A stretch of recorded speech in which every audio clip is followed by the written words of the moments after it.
the August 26, 2019 City Council Committee, the whole meeting to order. The clerk will call the roll. Borowitz. Brereton. Here. Crawford. Here. Frank. Here. Freeman. Here. McGee. Here. Porter. Here. Ratcliffe. Here. Snow. Here. Stevens. Here. 9 present. Thank you. Welcome, everyone. Under public comment tonight, I have a couple of things. The police fire softball game is upcoming this coming Saturday at 2 p.m. at the high school, at Belvidere High School, either up on the ball field or in front, right? Okay. Also, in that vein, Chief Woody has volunteered to be the Real Men Wear Pink representative for Belvidere and Boone County this year, and want to keep the tradition strong and have another victory. So any of you that want to help out with that campaign, that's dealing with cancer, fighting cancer. So thank you, Chief, for taking that on. Thank you. Under other public comment, we have no one signed up to make any this evening. Under public forum, we have nothing slated on the agenda. Under reports of officers, boards, and special committees, under number 1, public safety unfinished business, there is none. Under public safety new business, we have a few things. Under A, police SRN 1000 double barrier system with canopy. Chief? Thank you, Mr. Mayor. In your packets today, you should have some information for the SRN 1000 double barrier system. The Belvidere Police Department is requesting authorization to purchase the SRN 1000 double barrier system with canopy. This equipment will provide a portable barrier system allowing a physical and visual barrier to prevent onlookers from viewing sensitive crime scenes, prevent destruction of evidence in inclement weather, and preserve crime scene integrity. The equipment was requested and approved through the budget process for $5,700. The motion attached is to approve the purchase of the SRN 1000 double barrier system with canopy package, cost not to exceed $5,696, be taken out of the equipment line item number 01-5-210-8200. Motion to approve. I'll make that motion. Motion by Alderman Snow, second by Alderman Crawford. Questions, comments, or further discussion? Yes, Alderman Freeman. So, I kind of Googled this thing, and I found the top 3 ways to use this barrier. One is to protect privacy from, the most obvious threats, photographers with high zoom lenses, overhead, drones and helicopters and whatnot. And then the second one was to create comfort when there's a natural disaster, or to shield from bad weather. So this is like an outdoor thing that you would set up like for an outdoor crime scene in a field where you're worried about helicopters flying over and taking pictures and crime scene getting wet and washed away. Yeah, those are definitely some uses for this particular piece of equipment. We've had crime scenes out in fields where they're visible by people within the community that maybe don't need to necessarily see the type of crime scene that we have out there, such as in the past we've had bodies that we've recovered from the river that we lay on the bank of the shore. That would be something we would use this for. If we have a crime scene that we need to preserve outside and we know it's going to rain or we think it's going to rain, we can use it to keep the rain from washing away, like blood evidence or things like that. Yeah. Thank you. Alderman Snow. So I was impressed that, had you researched this for the budgetary thing? Because you were within $4. It just seemed really coincidental. And did you look elsewhere for comparable priced items? Yes, we've actually purchased something in the past that was considerably less expensive, also considerably less quality. We tried a different route and it wasn't as durable It didn't provide the protection of the scenes that we had hoped it would. We had looked at this before, but because of the cost, we had tried to come up with an alternative that was less expensive. Unfortunately, it just wasn't what we needed, so ultimately, we ended up coming back to the same piece of equipment. Additions, questions, or comments concerning the motion now on the floor? Hearing none, all those in favor signify by saying aye. Aye. Any opposed? Motion is passed unanimously. Next up, under B, police, we have traffic minimum fine. Attorney Drella? And I'll handle that one. There was a memo included in your packets which gave you at least a brief synopsis of why I'm recommending we actually reduce our minimum fine for certain traffic violations from $100 to $95. The memo is not all-inclusive explaining why, in part because it is a long, convoluted process. I'll explain some additional reasons. One of the reasons, as stated in the memo, is that the state, effective July 1 of this year, changed all of the court costs and assessments that are assessed for any kind of violation, whether it be traffic or criminal, as well as changed bond amounts and things like that in the state of Illinois. So, for example, before July 1, if you received, for example, one simple moving ticket, a speeding ticket, or a stop sign violation, something like that, you got your ticket, and it said, if you don't want to go to court and don't want to contest this ticket, simply pay us $120, and that was the bond amount, and you were done. You could always go to court and challenge it if you wanted to. If you received multiple violations or some tickets required you to go to court, for example, insurance tickets or an accident with property damage or injury, then you had to go to court, and it didn't really matter. The state changed all the rules, like I said, effective July 1. So one of the changes they did was they created a new minimum fine for any traffic violation at $25. The city's minimum fine was always $100. In the past, if you got that one ticket that you could pay over the counter for $120, you never had to go to court, the new rule said if the minimum possible fine for the violation is greater than $95, you have to go to court. Which means every time we give a speeding ticket or anything like that, if our minimum fine is $100, they got to go to court. It's a big burden upon the citizen who gets a simple speeding ticket. It creates a large burden potentially on the court system, as well as our police officers, so that creates that many more trials that they may have to attend in court, potentially on overtime. So for that reason, I'm recommending reducing our fine from $100 to $95 to stay below that mandatory court appearance threshold. Now, I want to make sure you do understand something, and that is, historically, it was $120 if you didn't pay your ticket, or if you didn't come to court, you were supposed to come to court. It's $120 bond, $120. With the new system, what they call the ex parte amount, if you don't show up to court when you're supposed to be there, is the minimum fine plus the assessments. Currently, the state's minimum fine is $25. The assessment is $226, which results in a judgment of $251 if you don't go to court. If we use the $95 minimum fine, it'd be $321. So roughly a little less than $75 more. But that's in cases where they don't go to court or don't satisfy what they're supposed to do. So the recommendation is to reduce the fine by $5 to keep people out of court that don't need to be there. Have any questions? Questions or comments? So could I have a motion to decrease the minimum fine for traffic violations we do not have an otherwise specified minimum fine to $95? Motion by Snow, second by Frank. Questions, comments, or further discussion concerning the motion now on the floor? Hearing none, all in favor will signify by saying aye. Aye. Any opposed? Motion is carried unanimously.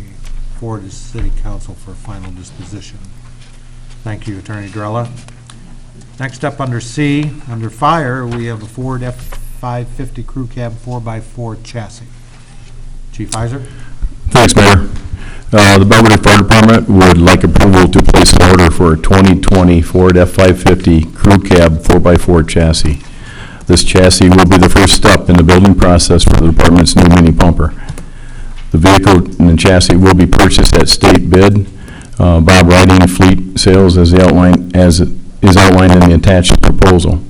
This is a budgeted item under 2020 capital schedule and will be paid for with impact fees.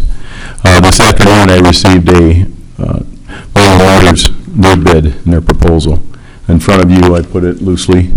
General Motors has beaten the state bid price by $392, and I recommend that the F-550 is purchased from Manley Motors Belvidere for $51,828. We have a motion. I'll make that motion. Thank you, Alderman Crawford, second by Alderman Porter. Questions, comments, or further discussion concerning the motion now on the floor? Hearing none, all those in favor signify by saying aye. Aye. Any opposed? Motion is approved unanimously. Thank you. Thank you. Under number 3, Finance and Personnel Unfinished Business, there is none for us to discuss this evening. And under Finance and Personnel New Business, we have none to discuss. Under Other, we have the ordinance 468H, an ordinance amending section 118-34, dangerous, dead, or diseased trees of the City of Belvidere Municipal Code, and I understand that Alderman Snow wanted to further discuss this. Alderman Snow. So just wanted to make sure everybody read or glanced at this at least. The big thing I take away from it is that, we notify them via regular mail typically, or hand deliver a notice, and then they'll get 30 days from that point to at least start the process to doing something. And I'm sure that there'll be some pushback, and hopefully the building department, when they do get the pushback, will, at least allow them maybe to talk to their alderman so we can pursue other avenues if people wind up saying they can't afford to take the tree down, and we try to help in that regards potentially. So just throwing that out there. Okay. Anybody else have any observations or questions? Alderman Porter. Well, excuse me.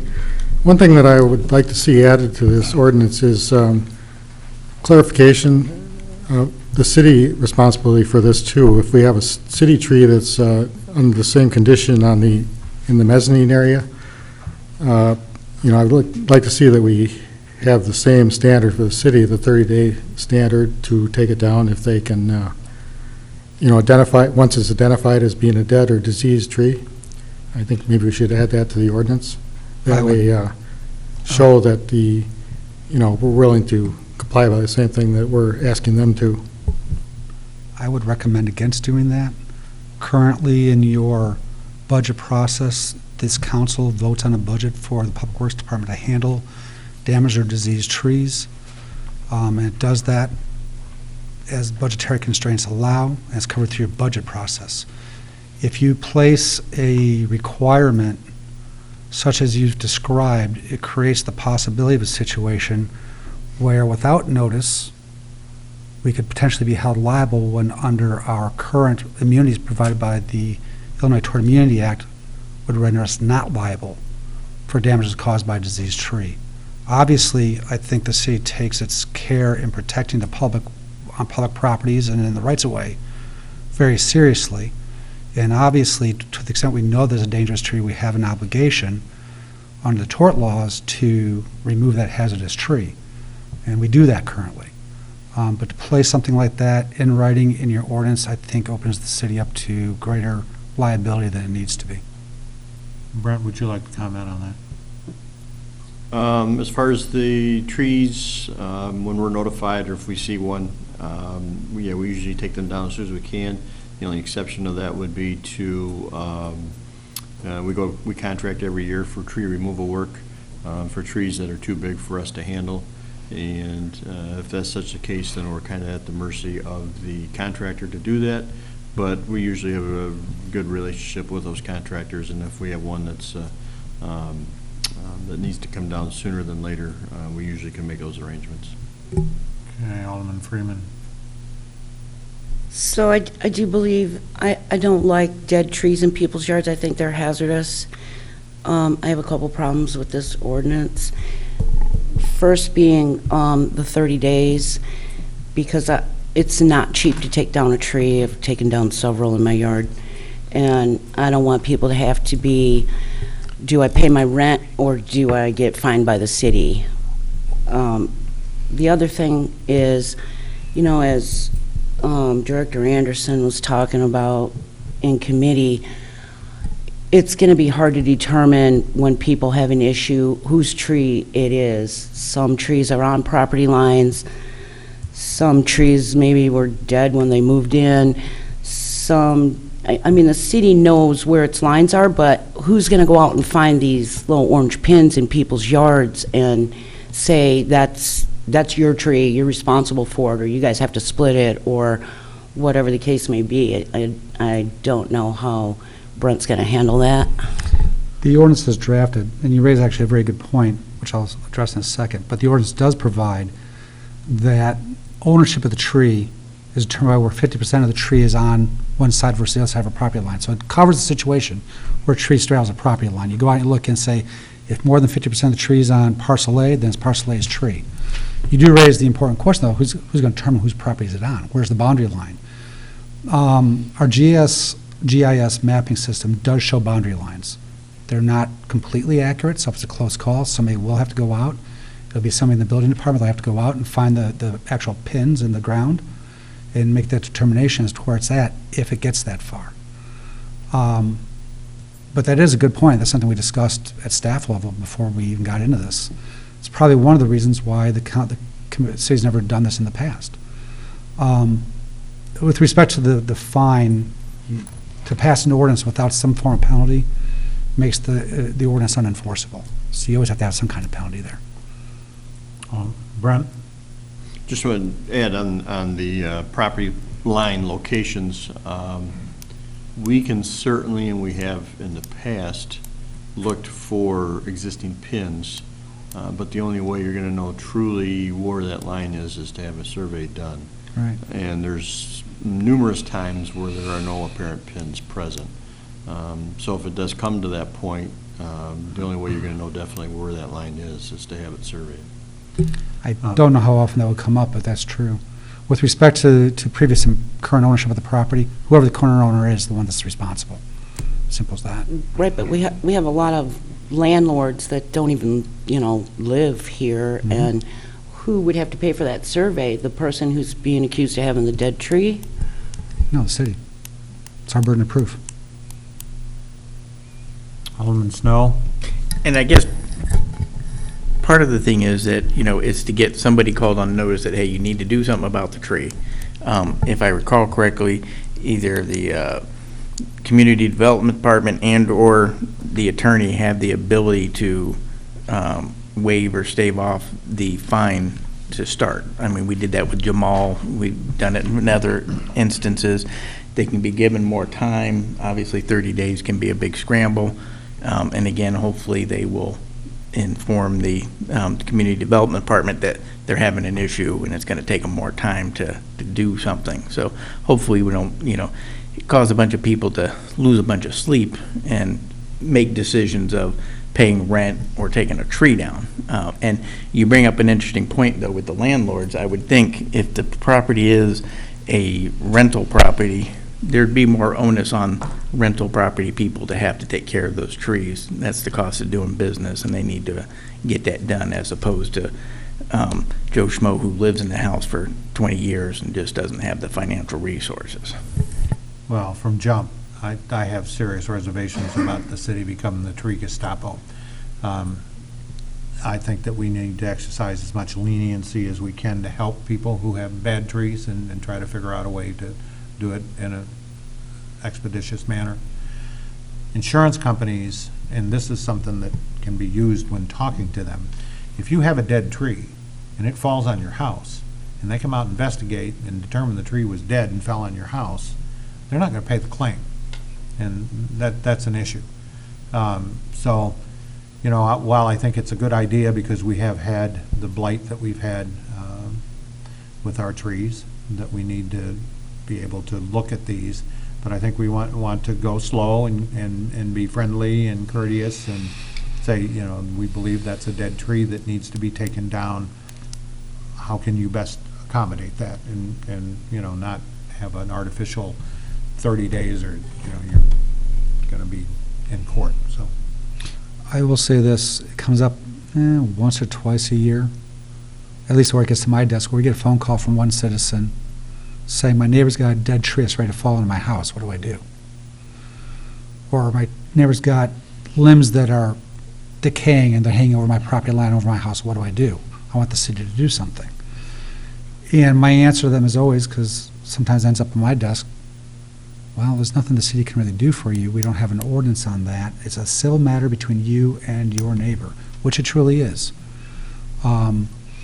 You either have to go out and have that tree taken care of, or you have to go after your neighbor and make them have it taken care of. And if it falls down on your lot, it's actually your problem at that point. You can go after them on their insurance, pay for any damage, but removal, the onus is upon wherever that tree fell.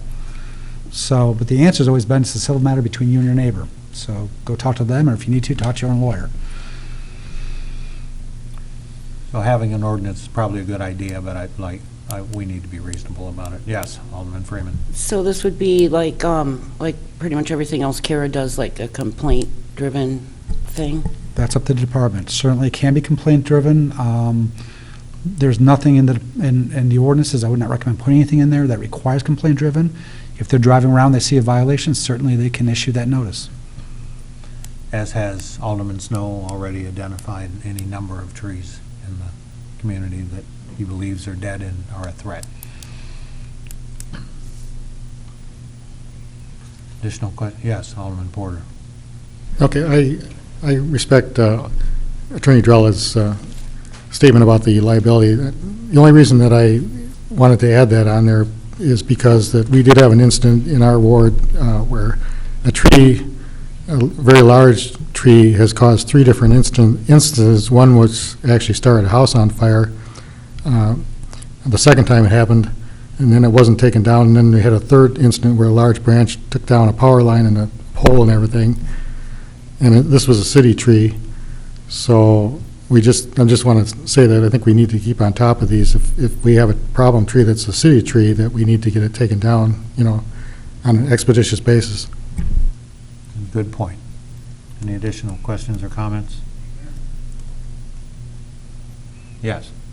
Yeah, I just wanted to ask Alderman Snow, if the people don't have the money, what did you want to do? Because the Public Works uses private tree companies.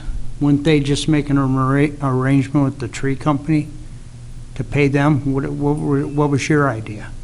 Well, I had passed out, when I first brought this up, a thing from Rockford where they have an implementation of taking down the tree. Now, I'm assuming they either contract it out or their own people possibly take it down, or the homeowner arranges to have the tree taken down. But somewhere in the line, they put that money on top of their water bill, and they get, depending on the dollar amount, and if they fall within, like I think it was $70,000 income per household type deal, that they would qualify for a loan program to pay it off. And the memo says that if they don't keep up with the payments with their water bill that has this built into it, then their water gets shut off. So, but I'm not necessarily saying that, but there are avenues, and we do, and I don't foresee a whole bunch of people trying to come in and, hey, hit the city up for either A, take it down for me, or doing a loan program. I think getting people to realize they need to do something with it will make a big jump.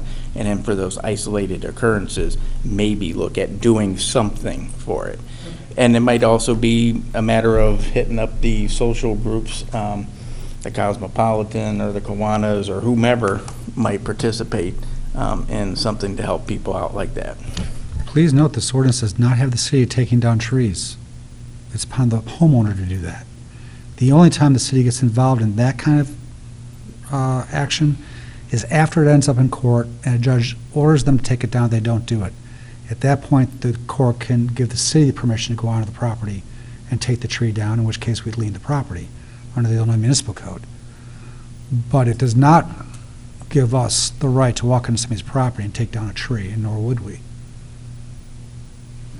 So I think we got to deal with that on a case-by-case basis. We've had an ordinance now proposed, which has caveats and reasonable ideas in it, and I think we just have to enforce it based on this situation to help out. And the idea of putting it on somebody's water bill and putting them on a loan program, if they can't afford to take the tree down, they probably can't afford to pay the water bill plus the interest too.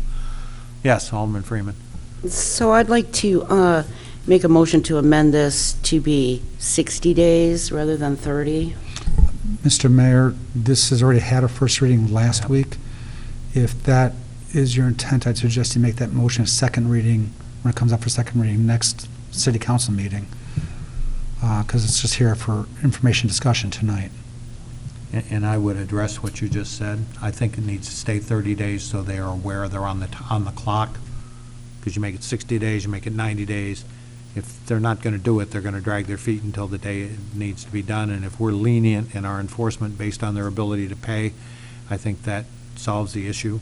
But you know how it is. You know, you say somebody's got 60 days to pay or 60 days to take action, they wait till 59 days, and then it's time to do it.